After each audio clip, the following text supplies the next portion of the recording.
ప్రభుత్వం ఈ పనులు చేసింది. మరి నేను అడుగుతున్న ఈడికి వచ్చిన మా సోదరులు మాలామాదిగా పంచాయతీ ఎంచుతుమే, బలైన వర్గాల లెక్కలు తేలిస్తమే, ఆడబిడ్డలకు ఆర్టీసీ బస్సులో ఉచిత ప్రయాణం ఇస్తమే, వాళ్ళ పిల్లలకు సన్న బియ్యంతో బుక్కడు బువ్వ పెడితమే, వాళ్ళ ఇంట్లో విద్యుత్తు వెలుగులు ఇస్తమే, రైతులకు 25,35,000 మంది రైతులకు 21,653 కోట్ల రూపాయల రైతు రుణమాఫీ చేస్తమే, ఇవాళ రైతు భరోసా పేరు మీద సంవత్సరానికి ఎకరాకు 12,000 కోట్ల రూపాయలు 12,000 రూపాయలు ఈనాడు మనము 1,04,000 కోట్లు ఈ 2 సంవత్సరాల రైతుల కోసం మనం ఖర్చు పెడితే ఇవన్నీ ఎట్లా సాధ్యమైన సోదరులారా? రూపాయి కూడబెట్టి సంక్షోభంలో ఇరుక్కపోయిన రాష్ట్రాన్ని సరైన దిశగా నడిపించడానికి నిరంతరం పనిచేసినాం. ఈ వేగంతో ఉన్న కష్టాలను అధిగమించుకుంటూ గ్రామాలలో మనం చూస్తాం. ఉన్న పలంగా తండ్రి వ్యసనాలకు బానిసై ఓ పక్కన పత్తాలాడి ఓ పక్కన మందు తాగి ఉన్న ఆస్తులమ్మి ఏడ దొరికిన కాడాల అప్పు తెలిసి సంసారం జడగొడితే పెద్ద కొడుకు బాధ్యత తీసుకొని తండ్రి చేసిన అప్పులన్నీ కట్టి ఊర్లో పోయిన ఇజ్జతు నిలబెట్టుకోనికే ఊర్లలో ఇంటి పెద్ద కొడుకు ప్రయత్నం చేస్తాడు. అట్లనే ఇవాళ మీ పాలమూరు బిడ్డ ఈ తెలంగాణ రాష్ట్రానికి పెద్ద కొడుకుగా మారి 8 లక్షల కోట్ల రూపాయలు కేసీఆర్ అప్పు చేస్తే కన్నోన్ని కాళ్ళు పట్టుకొని కడుపుల తలకాయ పెట్టి అప్పులు చెల్లించుకుంటూ ఇన్ని సంక్షేమ కార్యక్రమాలు చేసుకుంటూ నా గడ్డ పాలమూరు జిల్లాకు ఇవాళ 1,000 కోట్ల రూపాయలు అభివృద్ధి కోసం అందిస్తున్నా. ఇవన్నీ కూడా దేవుడు ఆశీర్వదించి నాకు ఒక అవకాశం ఇచ్చాడు. ఈ పాలమూరు జిల్లాకు ఈ పేదలకు సేవలు చేయడానికి, ఈ చదువుకునే పిల్లలకు చదువు చెప్పాలని, వ్యవసాయం చేసే రైతులను ఆదుకోవాలని, ఆత్మగౌరవంతో మా ఆడబిడ్డలను బ్రతికే విధంగా ఈనాడు మనం కార్యక్రమాలను తీసుకోమని, ఇలాంటి కార్యక్రమాలన్నీ కూడా ఈనాడు మనం చేసుకుంటున్నాం. అందుకే ఇక్కడికి వచ్చిన మా సోదరులను, మా కుటుంబ సభ్యులను ఊరికి వస్తూనే ఉంటాడు ఎవడో ఒకటి చీకట్ల సీసాన్ని ఇస్తా అంటాడు, ఆఫ్ అని అంటాడు, ఫుల్ అని అంటాడు. నువ్వు ఒక్కసారి ఓటేసి అంటే అక్క ఇక సంగతి నా సంగతి చూడు అంటాడు. ఎవరికోనికి తలమాసినోనికి వేసి ఈ ప్రభుత్వానికి కాళ్ళలో కట్టబెట్టేటోని మీరు సర్పంచ్ చేస్తారంటే ఇవాళ ఊరు దెబ్బతింటుంది.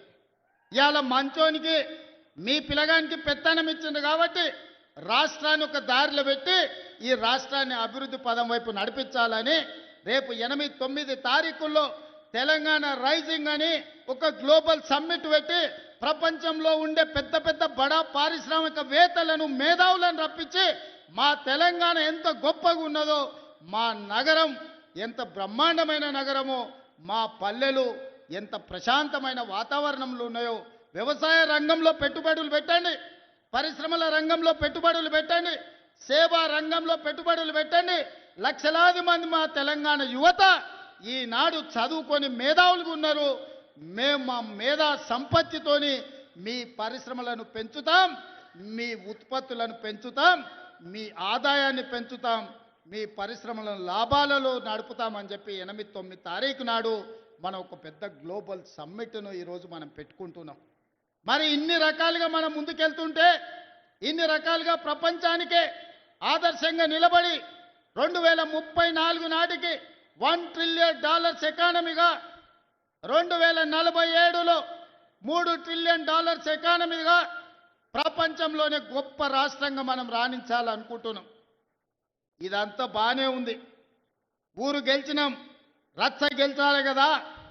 మన సొంత ఊరిలో మన సర్పంచ్ ఈరోజు మీరు ఒక ముఖ్యమంత్రిగా ఒక్క ఓటేస్తే ఈరోజు మన సమస్యలు తీరినాయి. మరి మీరు గ్రామాలలో వేసే ఓటు ఆలోచన చేయండి. వాడు తాడు బొంగరం లేనోడైతే, వాడి ప్రభుత్వానికి కాళ్ళల్లో కట్టెబెట్టేటోడైతే, వాడు నల్లికుట్లోడై నల్లిలాక రోజు మనల్ని గుట్టుకుట్ట తిరిగితే మన గ్రామం అభివృద్ధి చెందుతుందా ఆలోచన చేయండి. మన గ్రామం అభివృద్ధి చెందాలంటే మిత్రుడు శ్రీహరి దగ్గరికి వెళ్ళి అన్నా నా ఊరికి రోడ్డు కావాలని అడిగేటోడు కావాలి, మా ఊరికి తాగనీకే నీళ్లు కావాలి, మా ఊరికి గుడి కావాలి, మా ఊరికి బడి కావాలి, మా ఊరికి కరెంటు కావాలని మంత్రి దగ్గరికి ఎమ్మెల్యే దగ్గరికి పోయి అడిగేటోడు కావాలి. దామోదర్ రాజనరసింహ దగ్గర పోయి కూర్చొని అన్న మా ముఖ్యమంత్రి మా అన్న మా ప్రాంతానికి నీళ్లు నిధులు ఇవ్వమని అడిగేటోడు కావాలి. జూపల్లి కృష్ణారావుని కలిసి మాకేం కావాలనో అడగాలి, వెంకటరెడ్డి దగ్గరకు పోయి రోడ్లు అడగాలి. మరి మీరు గట్లాంటోని ఎన్నుకుంటారా, వాళ్ళు కనిపించగానే కాళ్ళలో కట్టెబెట్టుతోని ఎన్నుకుంటారా? మీరు ఆలోచన చేయరు, మంచి ఆలోచన చేయరు. మన జిల్లాకు అవకాశం వచ్చింది, మనందరం ఒక్క తాటి మీద నిలబడదాం. ఏమైతుందా, 10 ఏళ్ళు పార్టీలు పక్కన పెడదాం, మనందరం ఒక్క మాట మీద నిలబడదాం. 10 ఏళ్ళు 75 ఏళ్ళ నుంచి ఎవరెవనుకో ఓట్లేసినామా, 10 ఏళ్ళు మనం కలిసి ఉందాం. మన పాలమూరును పసిడి పంటలతోని అభివృద్ధి చేసుకుందాం. మన పాలమూరుని విద్యలో ముందు ఉండేటట్టు దేశానికి ఆదర్శంగా ఉన్న జైపాల్ రెడ్డిని ఇచ్చిన పాలమూరు ఇది. మొట్టమొదటి ముఖ్యమంత్రి ఇచ్చిన బూర్గుల రామకృష్ణారావుది ఈ జిల్లా. ఈనాడు మీ బిడ్డ తెలంగాణకు బాధ్యత వహిస్తుంది. ఈ జిల్లా అంతా ఏకం కావాలా లేదా ఆలోచన చేయండి. వారినో వీరినో ఎవరి మాటలో నమ్మి ఫుల్లుకో ఆపుకో ఫుల్లుకో మనం ఓటేమనుక నేస్తామంటే తప్పని గోస. ఇక వాడు పెట్టే తిప్పలు లెక్కకు మించినాయి. అందుకే మంచి ఆలోచన చేయండి, మంచి మనుషులని ఈ ప్రభుత్వంతో కలిసి పనిచేసి మీ గ్రామాలను అభివృద్ధి చేసుకునేటోళ్ళని సర్పంచులుగా గెలిపించుకోరు. మంచోడు సర్పంచ్ అయితే ఊరు బాగుపడుతుంది, ముంచటోడు సర్పంచ్ అయితే ఉన్నది కూడా గుంజుకుంటాడు. ఇంతకంటే ఇక నేను ఎక్కువ చెప్పదలుచుకోలే. మంచోడు అని మీరు సర్ది కడతారంటే వాడు పోయి బొడ్రాయి కాడ కూర్చొని ఫోన్ చేసి మళ్ళీ ఇంటికి వచ్చినాను ఇంకేమన్నా ఉంటే పెట్టాలి. అట్లాంటోనికి మాత్రం ఓటు వేయకండి.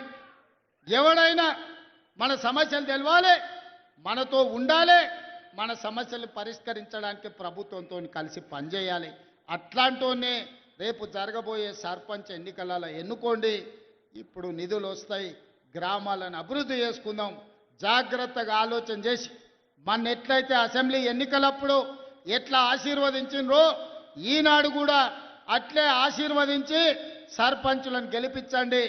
మీకు నిధులు ఇచ్చే బాధ్యత నాది, మీకు నీళ్ళు ఇచ్చే బాధ్యత నాది, మీకు విద్యను అందించే బాధ్యత నాది, రైతులు పండించిన పంటకు బోనస్ ఇచ్చి కొనుగోలు చేసే బాధ్యత నాది, ఆగిపోయిన ప్రాజెక్టులను పూర్తి చేసే బాధ్యత నాది. ఈ బిడ్డకు అండగా నిలబడండి. 10 ఏళ్ళు ఎదురులేని పాలమూరు జిల్లాను 100 ఏళ్లకు అవసరమైన అభివృద్ధిని చేసుకుందామని మీ అందరికీ విజ్ఞప్తి చేస్తూ మీ అందరి దగ్గర సెలవు తీసుకుంటున్నా. మీరందరూ ఆశీర్వదిస్తారు కదా, ఆశీర్వదిస్తారా? మీరందరూ ఆశీర్వదించడానికి సిద్ధమా? మా అక్కలు చెప్పాలి, చెయ్యెత్తాలి, ఆశీర్వదించ మా అక్కలంతా. మా అక్కలందరూ ఆశీర్వదించినట్టే కదా. గట్టిగా సప్పట్లు కొట్టి వినిపించాలి, ఢిల్లీకి వినిపించాలి గట్టిగా. మా యువకులు అప్పటి నుంచి ఉత్సాహం చూపిస్తారు, సీటీలు కొడుతున్నారు కదా, ఇప్పుడు కొట్టురు సీటీలు. ఢిల్లీకి వినిపించాలి, ఒకనొకని గుండె వలగాలి. పాలమూరు గడ్డ ఏకమైంది. ఇక పాలమూరు జిల్లాల కాలు వెట్టనిక జాగా లేదని ఆ దుర్మార్గుల గుండెలు ఆగిపోవాలి. పాలమూరు జిల్లాలో నీళ్లు పారాలి. మీ అందరి ఆశీర్వాదం తీసుకొని మొత్తం తెలంగాణ నలుమూలలో తిరుగుతా డిసెంబర్ 8, 9 నాడు మనం భారత్ ఫ్యూచర్ సిటీలో గ్లోబల్ సమ్మిట్ చేసుకుంటున్నాం. పట్నందికు పోయేటోళ్ళందరూ ఓ సూపు అక్కడికి వచ్చి చూసిపోరు మనం ఎంత మంచిగా చేసుకుంటున్నాం. ధన్యవాదాలు సోదరులారా.